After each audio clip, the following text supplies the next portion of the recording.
Hello friends, welcome to our YouTube channel Sukhkarta engineering academy. Friends, हमने previous 2 videos में पढ़ा important concept related with angles.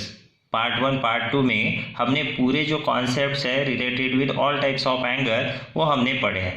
Friends, उसी पे जब हम कभी भी कोई कॉम्पिटिटिव एग्जामिनेशन देते हैं तो उसमें हमको मल्टीपल चॉइस क्वेश्चन किस तरह से पूछे जा सकते हैं, तो उसके लिए हमने कुछ 15 MCQs यहाँ पे स्पेशल वीडियो में लिए हैं। ओके, तो अब उन्हीं 2 वीडियो पे पढ़ाए हुए लेक्चर के आधार पे हम ये क्वेश्चन सॉल्व करेंगे।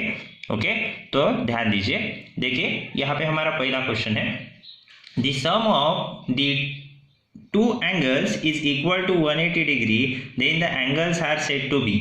इसका मतलब है कि जब 2 एंगल के एडिशन 180 डिग्री होती हो तो उन एंगल को हम क्या बोलेंगे। तो फ्रेंड्स, जब 2 एंगल की एडिशन 180 डिग्री होती है, सपोज θ1 प्लस θ2 इक्वल टू अगर 180 डिग्री होती है, तो हम उन 2 एंगल को क्या बोलते हैं, दैट इज सप्लीमेंट्री एंगल। वो जो एंगल है उनको हम क्या बोलेंगे, supplementary. Okay, next question, the sum of the measure of 2 complementary angle is, the sum of measure of 2 complementary angle is, 2 complementary angle की जो सम है वो कितनी होती है। तो कॉम्प्लीमेंट्री एंगल उसे कहते हैं जिन 2 एंगल की एडिशन 90 डिग्री होती है। इसका मतलब हमारा आंसर रहेगा 90 degree. Okay, next, which of the following pair of angles are not a pair of complementary angle। दिए हुए पेयर में से कौन सा पेयर जो है वो क्या नहीं है, कॉम्प्लीमेंट्री नहीं है, ये बताना है। फ्रेंड्स, कॉम्प्लीमेंट्री हम किसे बोलते हैं, कॉम्प्लीमेंट्री हम उस पेयर को बोलते हैं जब 2 एंगल की एडिशन कितनी आती होंगी, 90 डिग्री। ओके, तो अब हम चेक करेंगे कि किन 2 एंगल की एडिशन 90 डिग्री नहीं है। जिनकी एडिशन 90 डिग्री नहीं है वो कॉम्प्लीमेंट्री नहीं होगा। ओके, तो यहाँ पे देखिए 40 प्लस 90, तो 40 प्लस 50 इज इक्वल टू क्या हो जाएगा, 90। मतलब पहले इसमें ये जो है ये कॉम्प्लीमेंट्री होगा। 34 और 56, 34 और 56 की अगर एडिशन करें तो इनकी पे एडिशन 90 डिग्री आएगा, मतलब ये भी क्या होगा, कॉम्प्लीमेंट्री हो गया। 10 डिग्री प्लस 80 डिग्री, 10 प्लस 80 ये भी हो गया 90। पर यहाँ पे देखिए 65 प्लस 35 अगर करें तो क्या होगा, देखिए अगर हम 65 प्लस 35 करें तो एडिशन आएगी 100 degree which is not equal to 90। इसका मतलब हमारा जो आंसर है वो रहेगा हमारा आंसर डी। यहाँ पे ध्यान रखिएगा, आप जल्दबाजी में कभी कभी पूरा क्वेश्चन भी नहीं पढ़ते, बस ये कॉम्प्लीमेंट्री पढ़ लेते और बस छोड़ देते। यहाँ पे जो वर्ड है ये है नॉट। देखिए क्या बोला है, which of the following pair of angles are not a pair of complementary angle. मतलब कौन से पर्टिकुलर पेयर है जो कॉम्प्लीमेंट्री एंगल की नहीं है, ये बताना है। तो ध्यान रखिएगा, यहाँ पे नॉट है, मतलब जिनके एडिशन 90 नहीं आती होंगी उनको हम बोलेंगे कौन सा, जिसके एंगल के एडिशन 90 डिग्री नहीं आती होंगी उसको रहेंगे नॉन कॉम्प्लीमेंट्री, इसीलिए हम उसको नॉट ए कॉम्प्लीमेंट्री बोलते हैं। नेक्स्ट क्वेश्चन नंबर 4, देखिए यहाँ पे दिया है question number 4। Which pair of the following angles are supplementary। दिए हुए पेयर में से कौन से ऐसे पर्टिकुलर पेयर ऑफ एंगल है जो क्या होंगे, सप्लीमेंट्री होंगे, ये हमें बताना है। फ्रेंड्स, सप्लीमेंट्री एंगल उसे कहते हैं जिन 2 एंगल की एडिशन कितनी आती है, 180 डिग्री। ओके, तो सप्लीमेंट्री का मतलब ही होता है 180। तो देखिए अब हम एडिशन करके देखते हैं, यहाँ पे है 110, तो हमको यहाँ पे बताना है which pair of following angles are supplementary. मतलब कौन से एंगल जो है, कौन से एंगल की पेयर जो है वो सप्लीमेंट्री है। मतलब ऐसे कौन से 2 एंगल है जिनके एडिशन कितना, 180 डिग्री आती है, ये हमें बताना है। ओके, देखिए यहाँ पे अगर देखें तो 110 और 70, 110 और 70, तो अगर इसके एडिशन करें तो 110 प्लस 70, तो इनके एडिशन आती है 180, मतलब ये सप्लीमेंट्री होगा। ओके, हाँ, और नीचे में देखें क्योंकि पेयर और पेयर्स बोला है, सबको चेक करना भी होगा। 75 और 115, 75 प्लस 115 अगर करें तो 190 आएगा, जो सप्लीमेंट्री पेयर नहीं होगा। ओके, नेक्स्ट 170, अगर 100 + 70 करें तो 170 डिग्री, ये भी पेयर हमारा सप्लीमेंट्री नहीं होगा। यहाँ पे देखिए 120 और ये 110 और ये अपोजिट में है, तो ये भी क्या सप्लीमेंट्री नहीं होगा। इसका मतलब सिर्फ ऑप्शन ए है जो पेयर क्या होंगी, सप्लीमेंट्री एंगल होंगी। Okay, next question number 5, measure of the complement of the angle 63 is. देखिए कभी कभी आपको ऐसे भी घुमा के क्वेश्चन पूछ सकते हैं, मतलब आपको कॉम्प्लीमेंट्री में से एक एंगल दिया होगा, दूसरे एंगल की वैल्यू कितनी होगी ये पूछा है। ओके, अब देखिए फ्रेंड्स कैसे निकालेंगे। यहाँ पे हमें पता है कॉम्प्लीमेंट्री एंगल जो होता है, हम जब भी कॉम्प्लीमेंट्री की बात करें, ओके, तो कॉम्प्लीमेंट्री एंगल, हाँ, कॉम्प्लीमेंट्री एंगल जो होते हैं, ओके, तो उस केस में उसकी जो वैल्यू है, मतलब θ1 और θ2 ये जो है, इसकी वैल्यू इक्वल टू कितना आने को होना, 90 डिग्री। अब मुझे बताइए यहाँ पे एक एंगल 63 दिया हुआ है, ओके, दूसरे की वैल्यू निकालनी है, तो जब हमें θ2 निकालना है तो 90 में से जब हम 63 माइनस करेंगे तो कितना आंसर आ जाएगा, तो यहाँ पे आंसर आएगा 27 डिग्री। इसका मतलब कि जब हमें पूछा जाए कि what is the measure of the complementary of the angle 63 is, तो 63 का कॉम्प्लीमेंट्री कितना होगा, तो दैट इज 27, यानी कि option B. Okay, next question, the measure of the angle which is equal to its supplement is. देखिए बहुत important question, the measure of the angle which is equal to its supplement is. Friends supplementary angle जो होता है उनकी addition कितनी होती है, वो एडिशन होती है कितनी, 180। देखिए फॉर सप्लीमेंट्री एंगल, हाँ, एडिशन कितनी होती है, θ1 + θ2 इक्वल टू कितना होता है, 180 डिग्री। यहाँ पे क्या बोला है, ध्यान दीजिएगा, यहाँ पे बोला है फ्रेंड्स हमें the angle which is equal to its supplement, मतलब पहला जो एंगल दिया होगा उसकी और उसके सप्लीमेंट दोनों की भी वैल्यू कैसे होंगी, सेम होंगी, मतलब θ1 इक्वल टू θ2 इक्वल टू θ होंगी।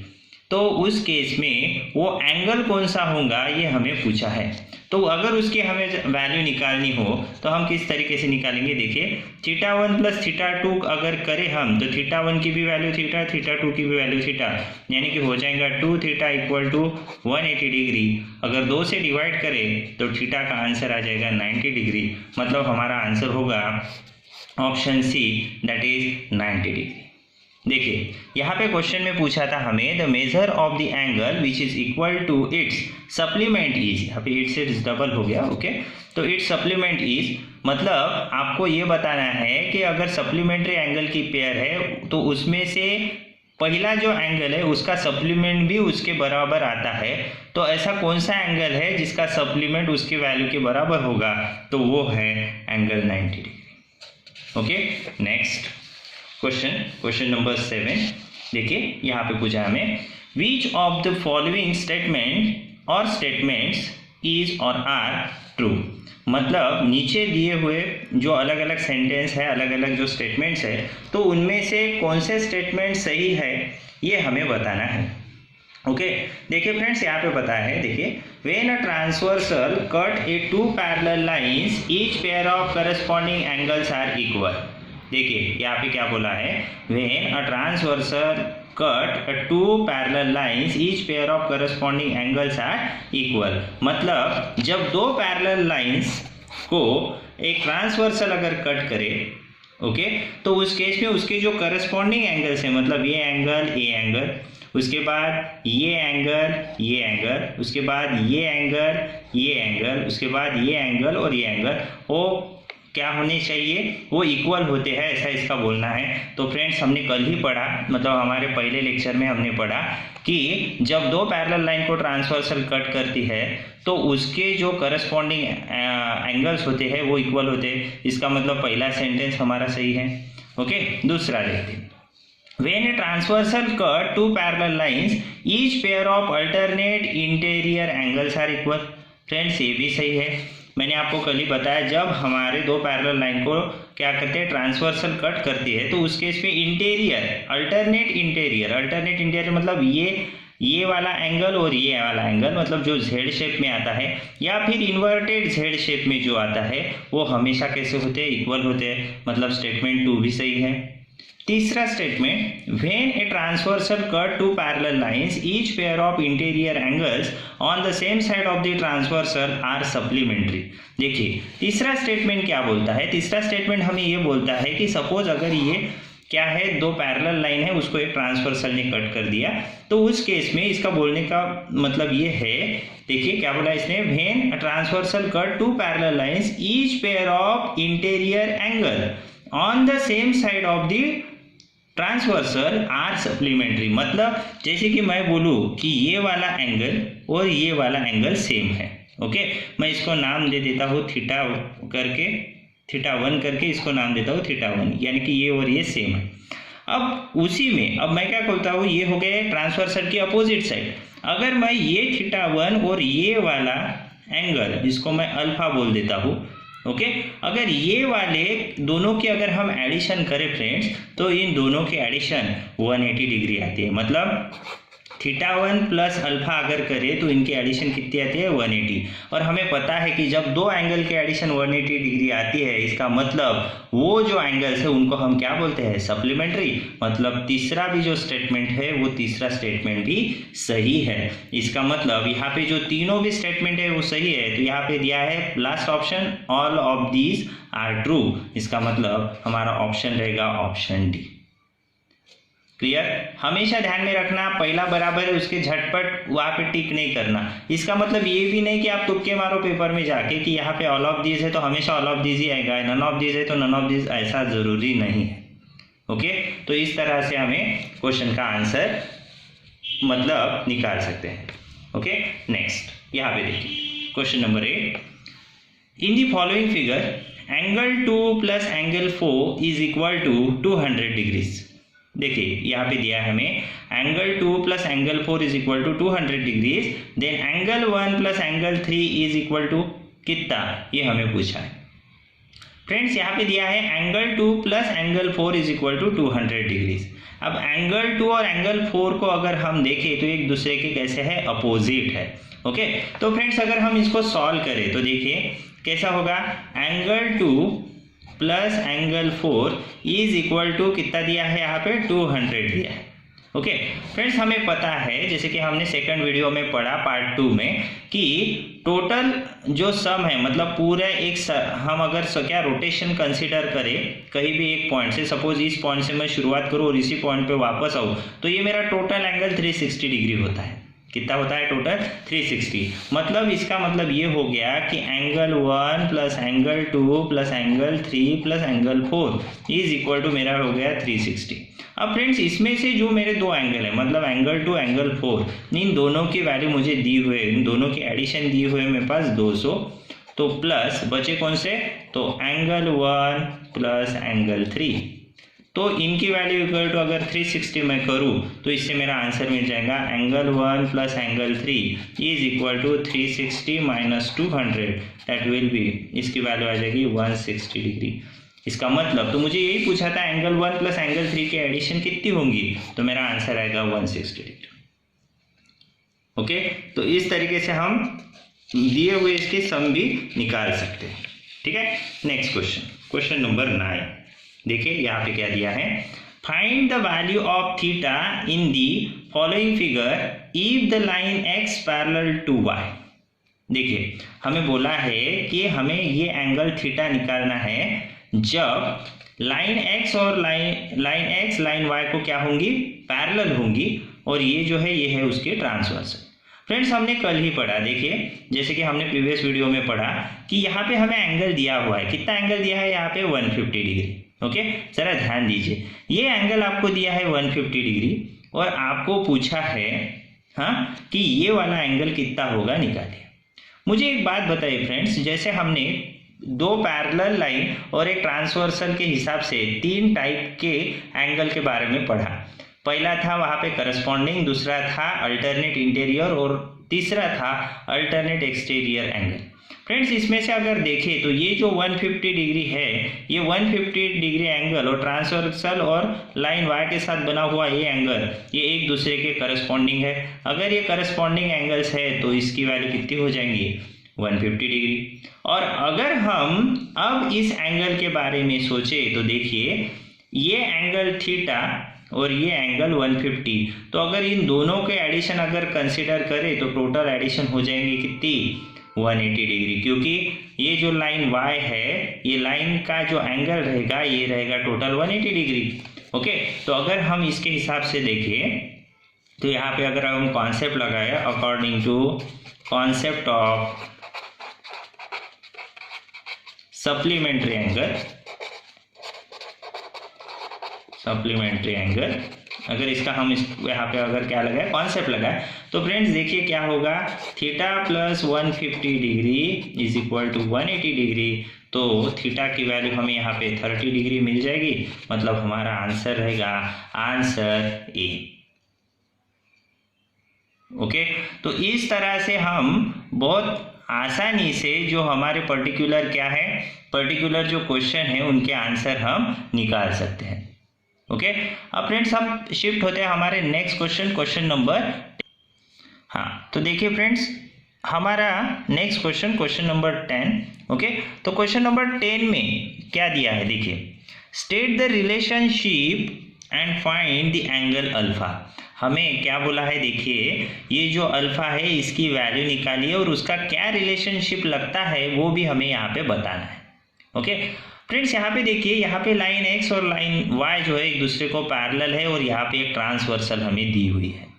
ओके, अब यहाँ पे जो लाइन हमें दी हुई है उस कॉन्सेप्ट के हिसाब से अगर हम देखें और तो देखिए ये है एंगल अल्फा, ये है 115, तो ये देखिए लाइन के इंटरनल पार्ट में है, मतलब इंटीरियर पार्ट में है, वो भी अपोजिट साइड ऑफ ट्रांसवर्सल।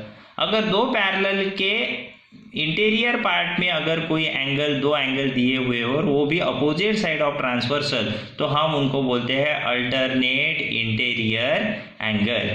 अगर हम यहाँ पे अल्टरनेट इंटीरियर का कॉन्सेप्ट लगाए तो फ्रेंड्स ध्यान दीजिए यहाँ पे क्या होगा, अगर इस कॉन्सेप्ट के हिसाब से हम जाए तो देखिए ये अगर 115 है तो इस अल्फा की भी वैल्यू 115 डिग्री होना चाहिए, मतलब हमारा रिलेशन ये रहेगा कि वो अल्टरनेट इंटीरियर और 115, मतलब हमारा आंसर जो है, हमारा आंसर रहेगा ऑप्शन सी।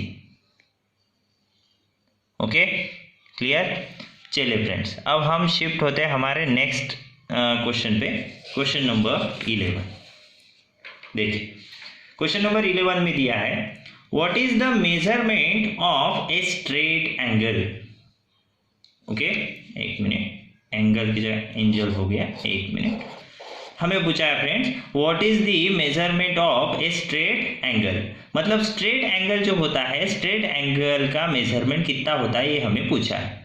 अब स्ट्रेट एंगल का मतलब क्या होता है फ्रेंड्स, स्ट्रेट एंगल मतलब एक लाइन, सपोज ये जो स्ट्रेट लाइन हमने यहाँ पे निकाली तो ये सपोज ये हो गई लाइन, तो ये जो है स्ट्रेट, तो इसका एंगल कितना होता है, तो फ्रेंड्स स्ट्रेट लाइन के हिसाब से अगर देखें तो इसका आंसर आता है 180, तो ये जो रहेगा उसका मेजरमेंट कितना रहेगा 180 degrees.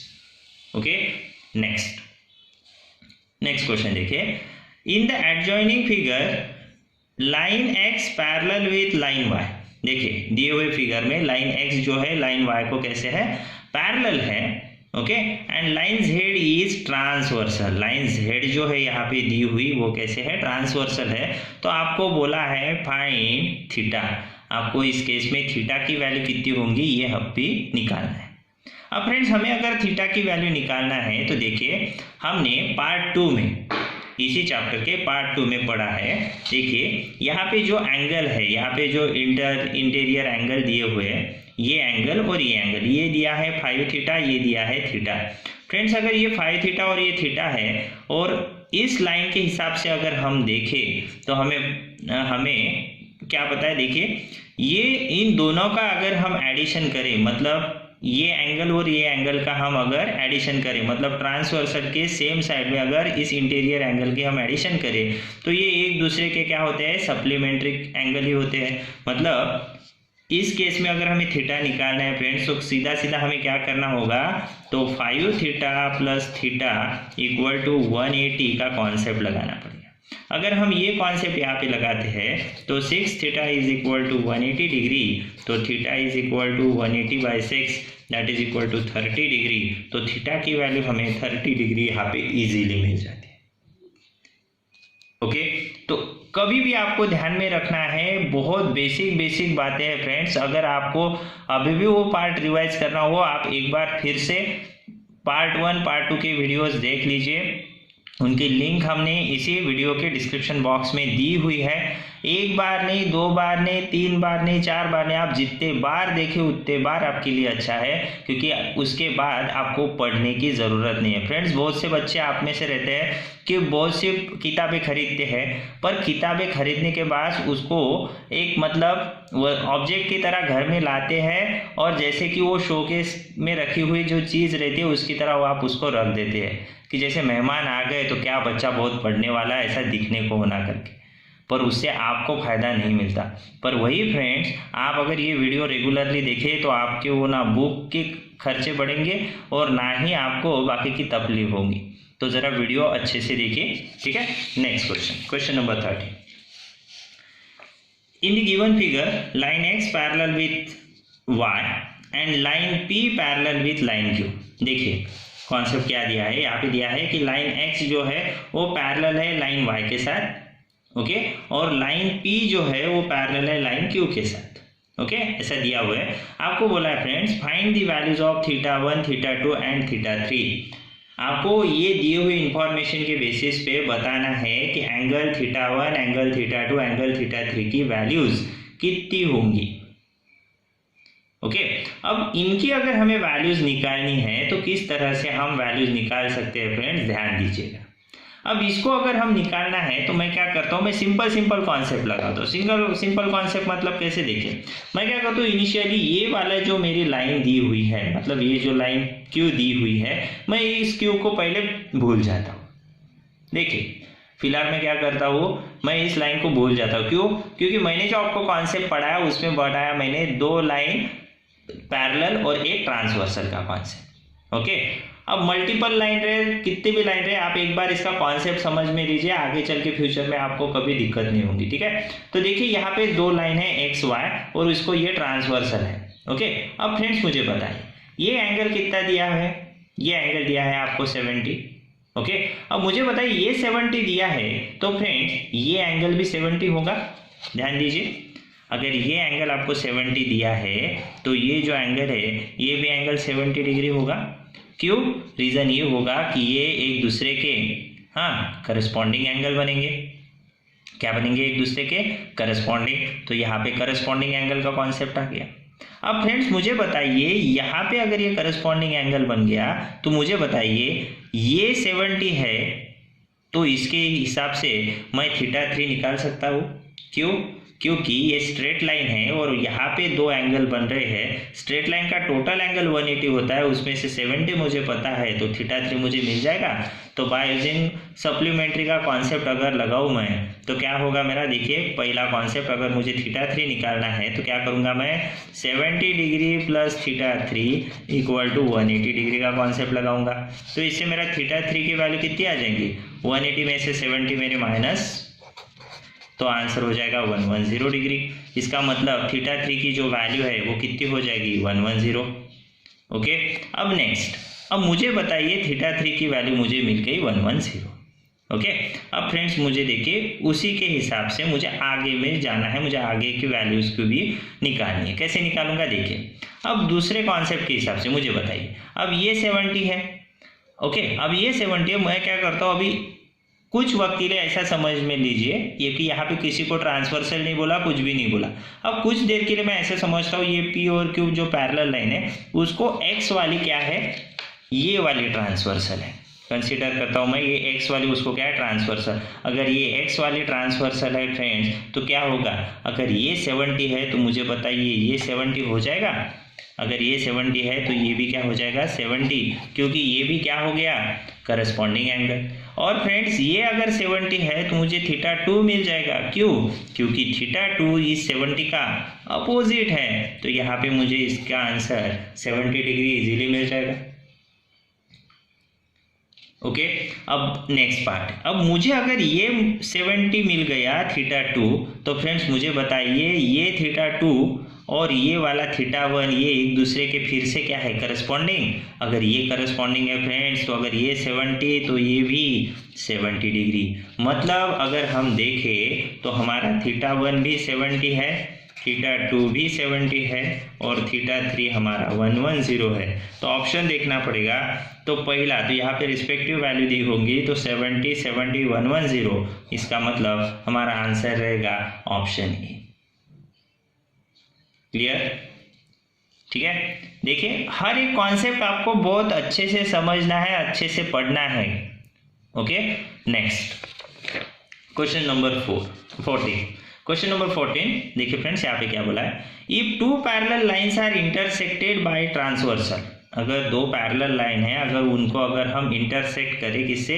Bye a transversal, then the bisector of any 2 corresponding angles are, तो उस केस में उन पर्टिकुलर क्या जो भी आपके करस्पॉन्डिंग एंगल है उनके जो बाइसेक्टर है वो एक दूसरे को कैसे रहेंगे, ये हमें पूछा है। ओके, देखिए क्या बोला इसने?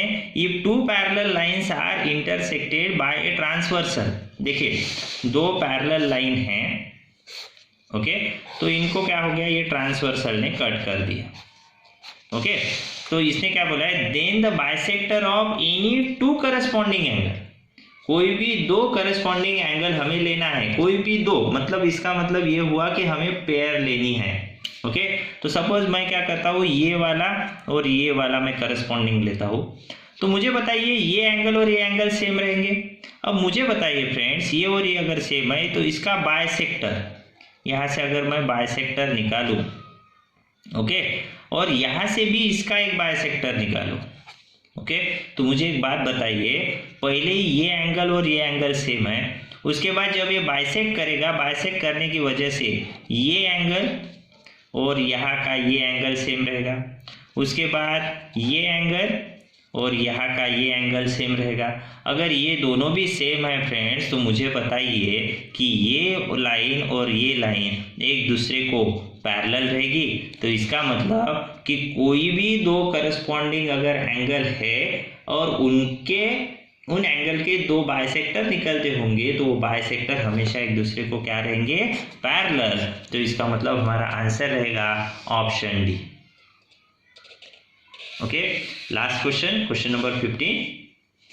देखिए, given that AB parallel with CD, देखिए यहाँ पे क्या किया है, हमें दिया हुआ है, एक मिनट, यहाँ पे लाइन का नाम नहीं दिया है। ओके, ठीक है, मैं दे देता हूँ यहाँ पे AB, ओके, पैरेलल विद, मैं इसको दे देता हूँ CD।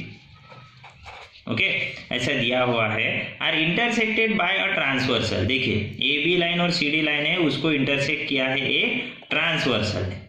ओके, तो आपको इंफॉर्मेशन दी हुई है अल्फा 1 इज इक्वल टू, देखिए अल्फा 1 की वैल्यू दी हुई है 160 डिग्री माइनस एक्स। अल्फा 1 कहाँ पे? अल्फा 1 ये देखिए अल्फा 1, तो ये अल्फा 1 की वैल्यू दी हुई है 160 डिग्री माइनस एक्स, और थीटा 1 की वैल्यू दी हुई है 3x। ये देखिए थीटा 1 इसकी वैल्यू दी हुई है 3x। तो आपको पूछा है find the values of alpha 1 and theta 1, तो आपको अल्फा 1 और थीटा 1 की वैल्यूज निकालनी है। ओके, अब फ्रेंड्स कैसे निकालोगे इनकी वैल्यू, जरा ध्यान दीजिए। पहले हम डायग्राम की तरफ देखेंगे, जिनके बारे में रिलेशन पूछा उसकी तरफ। तो यहाँ पे वैल्यू दी हुई है अल्फा 1 और थीटा 1 की, तो मैं अल्फा 1 और थीटा 1 का रिलेशन देखता हूँ क्या लगता है। यहाँ पे अल्फा 1 है, यहाँ पे थीटा 1 है, इसका मतलब अल्फा 1 और थीटा 1 एक दूसरे के क्या हो गए? करस्पॉन्डिंग। तो मुझे बताइए बेटा, करस्पॉन्डिंग एंगल जो है हमेशा कैसे होते हैं? सेम होते हैं। इसका मतलब alpha 1 is equal to theta 1 हो जाएगा। ओके, अल्फा 1 की वैल्यू है हमारे पास 160 degree minus x, okay, equal to इसकी वैल्यू है हमारे पास 3x। अगर इसको सॉल्व करें हम तो क्या होगा, ध्यान दीजिए, अगर करें तो 160 इज इक्वल टू ये माइनस एक्स इधर हो जाएगा प्लस, इसका मतलब हो जाएगा 4x, तो x की वैल्यू हो जाएगी 40 डिग्री। अब मुझे बताया x की वैल्यू 40 हो गई, तो मुझे अगर अल्फा 1 की वैल्यू निकालनी है तो हमें यहाँ पे दिया है अल्फा 1 और थीटा 1 सेम है, तो alpha 1 equal to theta 1 equal to कोई भी एक एक्सप्रेशन में x की वैल्यू पुट कर देते हैं। तो मैं 3 इंटू अगर 40 करूँ तो मेरा आंसर आ जाएगा 120। मतलब दोनों भी जो एंगल है 120 होना, मतलब आंसर होना ऑप्शन ए। Clear friends? जितना हो सके जितने भी इम्पोर्टेंट टाइप्स है जो एंगल्स में आते हैं वो सारे टाइप हमने तीनों पार्ट्स में कवर किए हैं। ओके फ्रेंड्स, अगर आपको हमारा वीडियो अच्छा लगे, हमारे कॉन्सेप्ट आपको पसंद आते होंगे तो हमारे चैनल को लाइक और सब्सक्राइब ज़रूर कीजिएगा। आपके फ्रेंड्स को भी इसके बारे में ज़रूर बताइएगा। कुछ गलतियां होती होंगी, कुछ सजेशन आपके पास होंगे, वो भी आप हमें कमेंट ज़रूर कीजिएगा। ठीक है, मिलेंगे नेक्स्ट वीडियो के साथ, तब तक के लिए